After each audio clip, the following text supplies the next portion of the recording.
Appamada's programs and facilities are supported through your generosity. Your support really does make a huge difference. You'll find a link for contributions on the website at appamada.org/contribute. Thank you so much.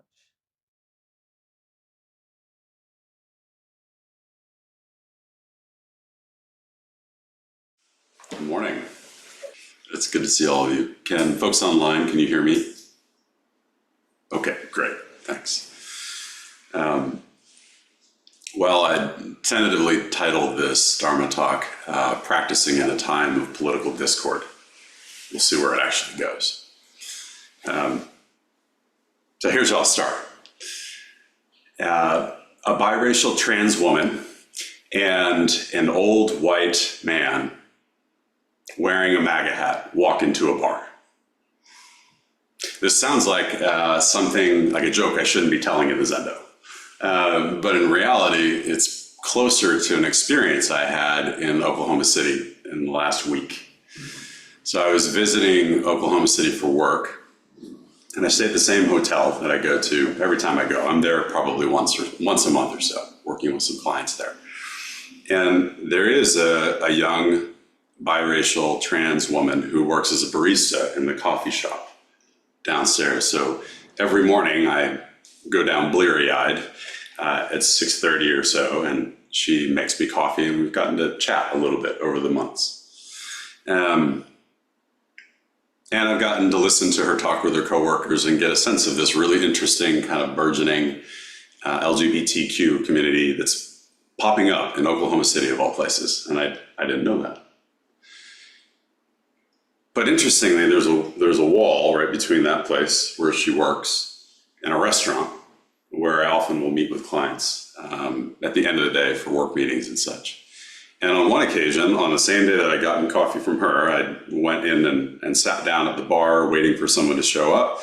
And there was an older gentleman who wasn't actually wearing a MAGA hat, but I heard out of the side of my attention, he said, well, Biden's old ass finally dropped out. He couldn't hang against Trump. And then there was a series of different bits of discourse that followed.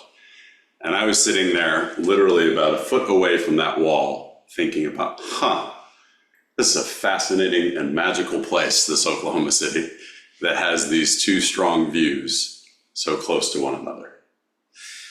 And what it got me wondering was, who would be welcome in our Zendo?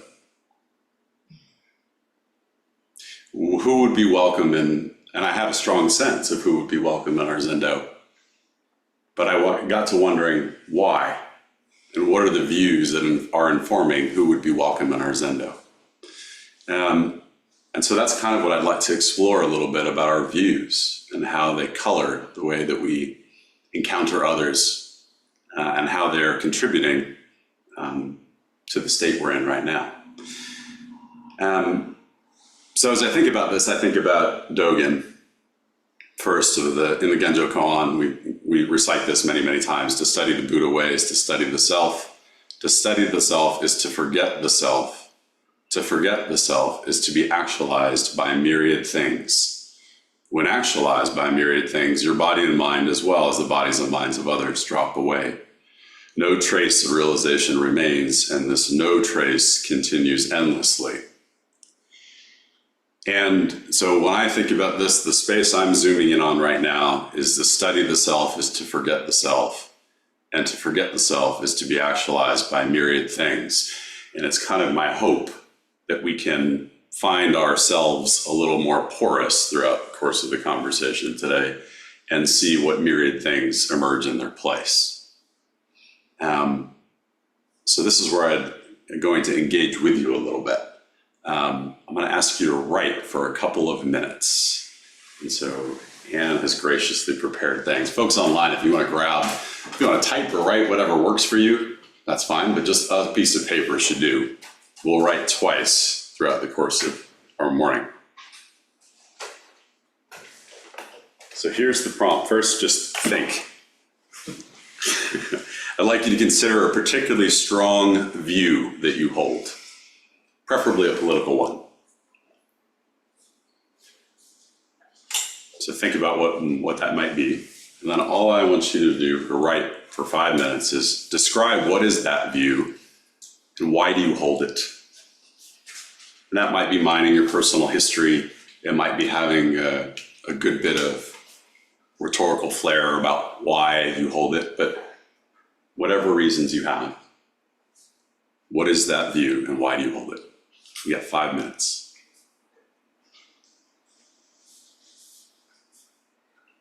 I'll say that I won't ask you to share particulars unless you choose to, so you can be as candid as you like.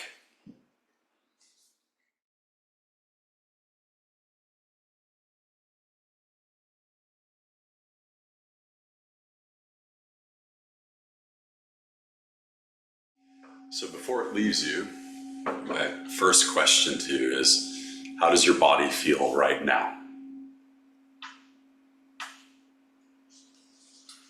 Jot it down if you want, but mostly just notice it.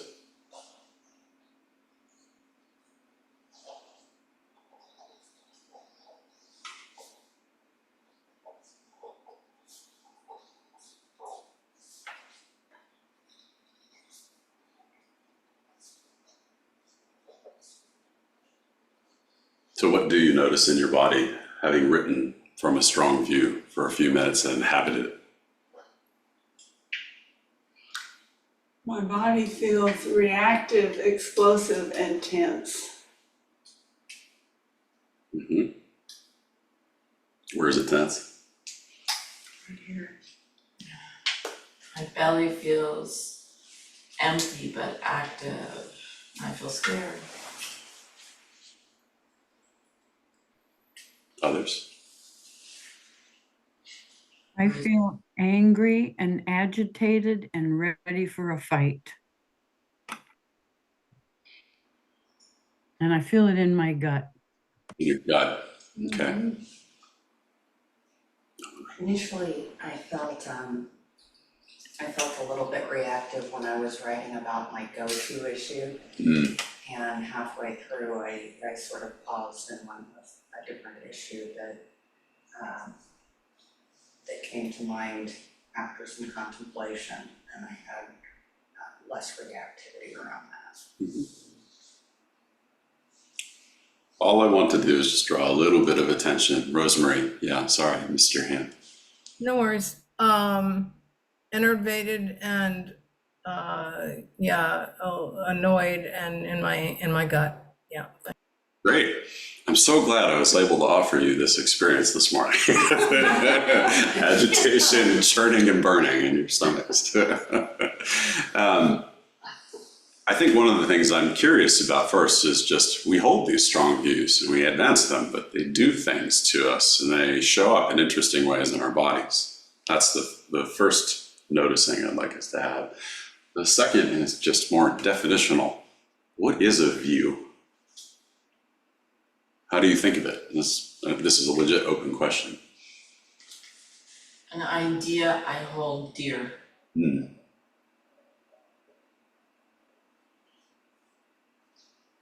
Jump in. Yeah. My strong view is that we should be nice to each other. Ah. And so it was a warm feeling. Ah. And I was thinking of Mother Teresa, she has a strong view, but to take care of people. Yeah. So there are strong views that eat us up and others that give us some freedom. Yep. So just the default so far, the majority of those you talked seem to have an intense reaction, but that's not the only one. Yeah, Lisa. Well, immediately I had difficulty I started with keep an open mind. So what I wrote, I couldn't separate politics from values I have about the way I want to live in general. Yep. So that happened, right away. If I were in that coffee shop with you, if I had that embodied experience, it would be very visceral. Hmm. As I'm thinking, as I'm exploring this, I'm saying politics are now so blended with personality for me that I can't really quite separate the political views because I'm not knowledgeable about political history except through Heather Cox Richardson. So, my political views are service, what would benefit all, not burden power.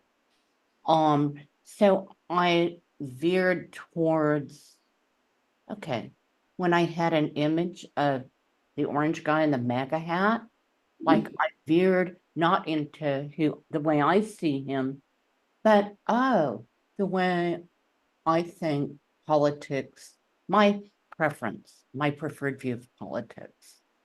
So I didn't go into the agitation right at this moment because, yeah, I'm tired of going into agitation. Not helpful.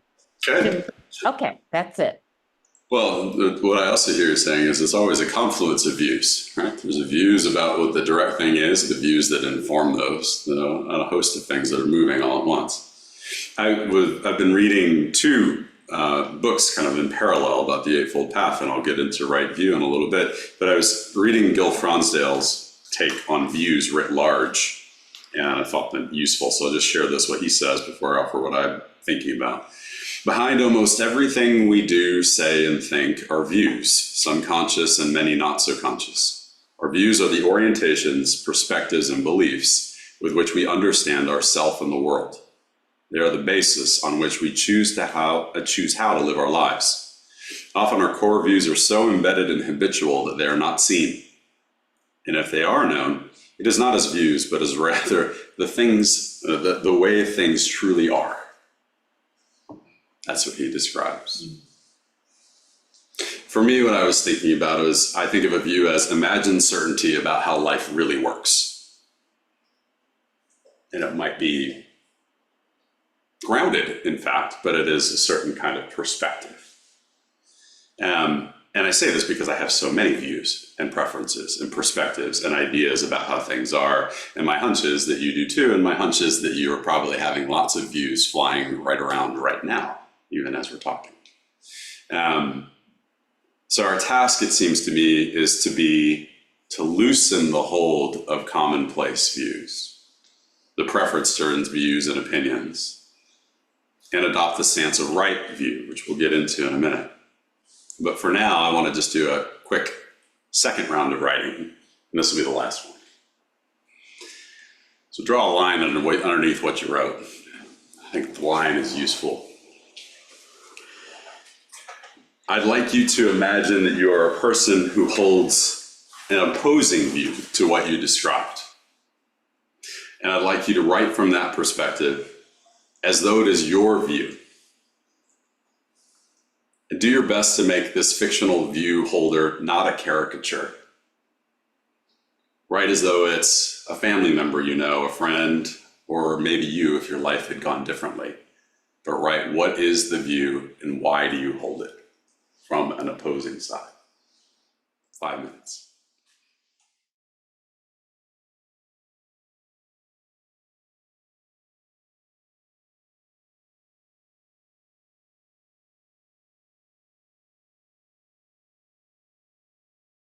My simple question is, how was that for you?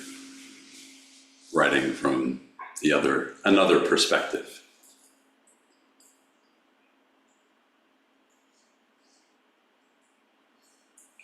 Rosemary. It was really different. My handwriting completely changed. But it was informative because I was ready for a fight with the first one. That was part of it. And my handwriting was big and kind of a little aggressive. And in the second one, as I'm thinking about a woman having the opposite view of me, she was really calm, and the handwriting was very neat. And yeah, she had a lot to say and she was really calm. That was like such a surprise. Thank you. Others? It got easier the longer I wrote. To start out with, it was more difficult to think of things to say, but it got easier. Why do you think that got easier? What was your experience of? Kind of carrying the argument forward. I started out with thinking about a religious belief and then kind of moved into all the things that that would create.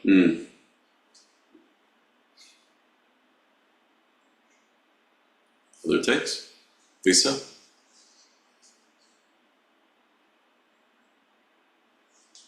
I was surprised at how sad I felt. I felt very depressed and fearful, as I thought about these people taking over my country. I feel displaced. I can't watch the news. I can't read the news without hearing about reproductive rights, without hearing about LGBTQ stuff, which is totally it's against everything the Bible taught. Not only that, but my beliefs are being ridiculed. I mean, beliefs I cherish are being ridiculed. And, when I really pay attention, it's not only happening here in my country, it's happening all around the world. I feel really marginalized. I mean, so I could really get into it, but heck, it was the same feelings I'm having. You know what I'm saying? It's the same feelings I'm having From your view. about how I feel from my own authentic perspective. I mean, I really got into the feelings. I could experience my own grief and anger better, and my own sense of loss of control. I think that's number one, loss of control. Thanks, Lisa. Suzanne, I'll see you too. Thanks. I found that I had to let go of the fear that was underlying my first view, which was pretty substantial. And that then led me to open to compassion for the other view, which really surprised me that I was able to, if I let go of the fear, that I could hear the other view. And feel, wow, I really sort of get why you feel that way. And it must be very hard to feel that way. And that surprised me that I was able to do that, for one thing. And of course, it's all theoretical, but doing it in real life is a different story. But this is great practice for that, of sort of really hearing the other view, opening to the other view by letting go of the fear. So thank you. Thank you. Darcy. Yeah, so when I got into the perspective of the other person, I felt a lot of anger and a sense of being a victim and just a lack of control. And then I realized, oh my God, that's the same thing I felt from my perspective. Like, the feeling was the same, it's just the content that was completely different. I'm glad that this was the experience, at least that some people shared. One of the things that I'm fascinated by as an exploration of view is the things we don't question or don't notice that we have in common or that are assumed. So I think there's kind of a common experience, like there's some sort of common driver. So there's a sense of fear or worry about something going awry that informs a view, a sense of wanting to control. but there's also common ignorance and common aspiration. So here's what I mean by common ignorance. So think about, well, imagine a stance of those who are arguing we should tax the hell out of the rich, right? Versus those who want tax breaks for corporations. Neither really questions the capitalist framework that's underneath both. They're both assuming they're good, they're operating within that stance, like that's all fine and good. Another, think about climate change. On the right, you might say technological innovation and market-based solutions are going to get us out of our mess, right? On the left, focus on green consumerism, but both are rooted in a sense of using consumer culture and not questioning whether or not consumer culture itself needs to change and that the model we're inside of needs to change. For me, my view that I was writing about in short was I'm a strong proponent of school choice, which puts me in the conservative side of things among a litany of other views, because I've worked in schools, public schools for 20 some odd years, and I understand the opposite view. But there is a common aspiration in the two views. So when I think about this, a critic of my view might very well argue that school choice drains resources from public schools and sends them to charters and other places. But my guess is that we are each driven by a desire to provide a well-rounded education for kids, and that neither one of us wants a sort of Darwinian survival of the fittest thing going on.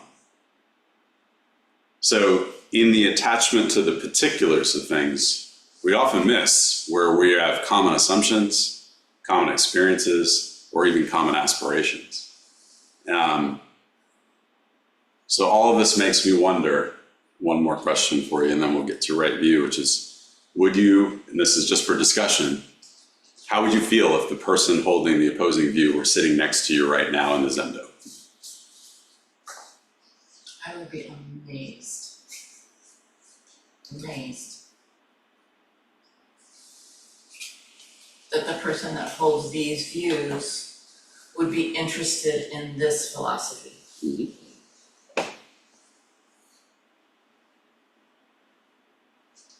Sandra, I see you there. Sorry, I don't know what is the raising hand. Yes, for me, is if the other person is wanting to meet me and connect with me with different view, but to be in this more mature relationship. And the example I can do that, I have a patient, a friend here in San Antonio, that she's very a Trump supporter. Mm-hmm. And we have a talk, like she tell me her views and I tell my views, but there is no trying to convince me anything or I trying to convince her anything. And we talk about that and just very open. Mm-hmm. So I see that's possible. My hunch is a lot of us have connections like that, where we see it's possible. We have tiny openings, even if it be on a larger scale, it feels far away. Suzanne. Yeah, a step toward me, which someone coming to the Zendo would indicate to me that would take a certain amount of courage, I guess one might say. Or what Sandra was saying, it's taking a step toward me without fear and with compassion, then maybe I can open my heart in that way too, and meet that person and be curious about, well, how did you get to that place? And why is this so important to you? And what does it mean to you? Rather than standing on the position of this has to be this way or this way or this way. Like, why? To create connection by being curious and wanting to know the other person. Yeah. Thank you. Mm-hmm. I think there's a leadership book that I love that I use when I'm training teachers and leaders. And one of the ideas is this idea of being, they call above the line or below the line. And when you're above the line, you are open and curious and committed to learning, regardless of the circumstance. even if that's an insult being hurled at you. And when you're below the line, you're defensive, closed, and committed to being right. And I like that simple orientation of just saying, oh, am I open? Am I curious? Am I committed to learning in this instance? Like, what is available to me even in this situation where a particular view might be being asserted that I disagree with wildly? And so all of this, to me, leads me to a conversation around right view and a practice of right view. And so by way of reminder, right view is one of the foundational parts of our practice in the Eightfold Path. So we talk about the Four Noble Truths, dukkha, unsatisfactory nature of life, samadaya, the truth that suffering arises from craving, and nirodha or nirvana, that it has an end, and then this path, marga, the cessation of suffering through the Eightfold Path. And right view is right there at the fore as the first thing we consider. And I was reading Bhikkhu Bodhi's take on this. I just wanted to share this with you. The way that he writes about what right view is and why it's right there first as we consider the Eightfold Path is fascinating. Right view is the forerunner of the entire path, the guide for all the other factors. It enables us to understand our starting point, our destination, and the successive landmarks to pass as practice advances. To attempt to engage in the practice without a foundation of right view is to risk getting lost in the futility of undirected movement. Doing so might be compared to wanting to drive someplace without consulting a roadmap or listening to the suggestions of an experienced driver. One might get into the car, start to drive, but rather than approaching closer to one's destination, one is more likely to move farther away from it. To arrive at the desired place, one has to have some idea of its general direction and of the roads leading to it. Analogous considerations apply to the practice of the path, which takes place in a framework of understanding established by right view. So I just like this simple image of getting into a car and actually knowing where the heck you're going as a way that we orient ourselves to our practice. There are a couple ways that Bhikkhu Bodhi and others talk about this. There's the first way we talk about right view is what I think of as the kind of common sense right view. It's the recognition that what we do, say, and think has an effect. It has an impact on things. And sometimes those impacts are not felt immediately, but ripple out even beyond our individual lifetimes. There's also another way of thinking about right view, what Bhikkhu Bodhi calls the supramundane view. This is the deeper level of right view that pertains to the ultimate nature of reality. And I think of this as like the uncommon sense of right view. And that is, it's an understanding that debunks our common experience of things as being things at all and acknowledges the whirling contingent nature of things. So its trademarks are recognizing the three marks of existence: no self, anatta, anicca, and pacceka samuppada. So no self, understanding there is no permanent self. Anicca, recognizing that all phenomena are impermanent. And pacceka samuppada, understanding that all phenomena arise in dependence with one another. And that's the second deeper uncommon sense that I think is available to us. And I think that the first view, just seeing the effects of it is a good start. Like if I'm saying the common sense view of right view, meaning I understand my beliefs, my choices, my actions have effects, and understanding that is really useful. The second one starts to unpack your dream of self and help you see that the very thing that you think you are that's so strongly asserting this is a lot more porous and conditional than we imagine it is. Which brings me to sort of one maybe last question around this, which is, think about your first thing that you wrote, the first piece where you're asserting a really strong view, how does that strong view fortify your dream of self? Or does it?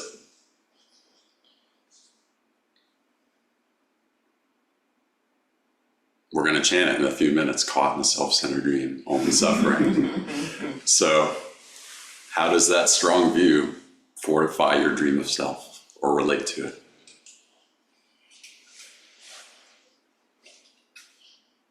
Define.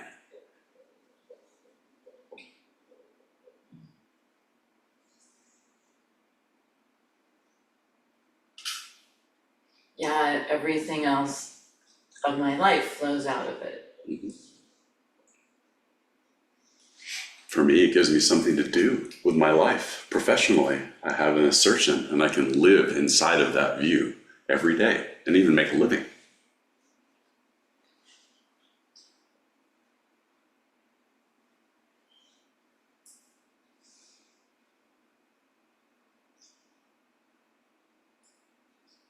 Rosemary. It gives me a place to belong.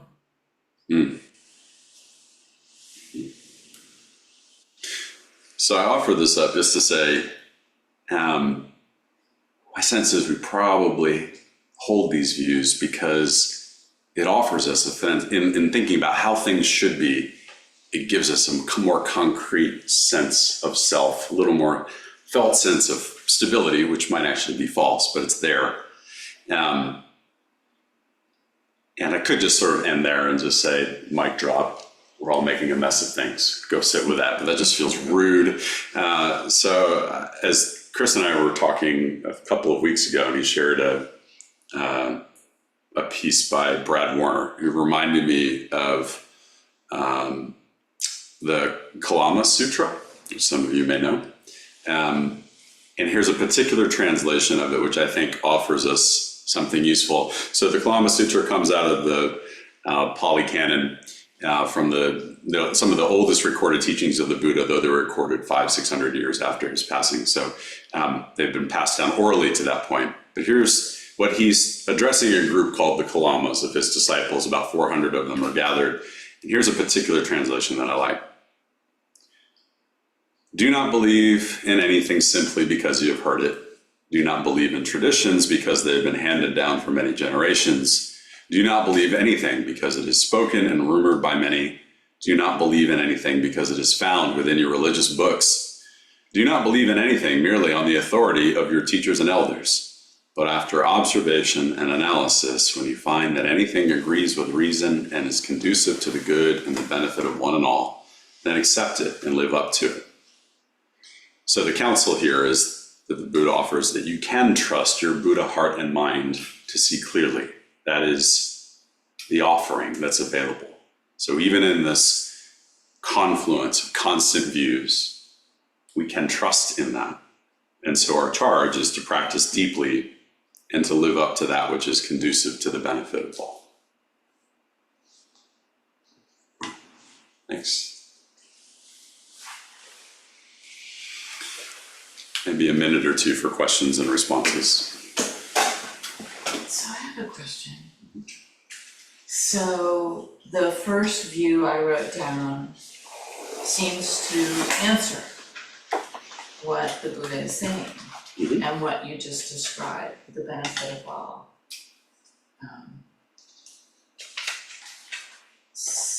And I can imagine that the person that takes the other view feels the same way. Mm-hmm. So how is that any sort of method of distinguishing what is right view or not?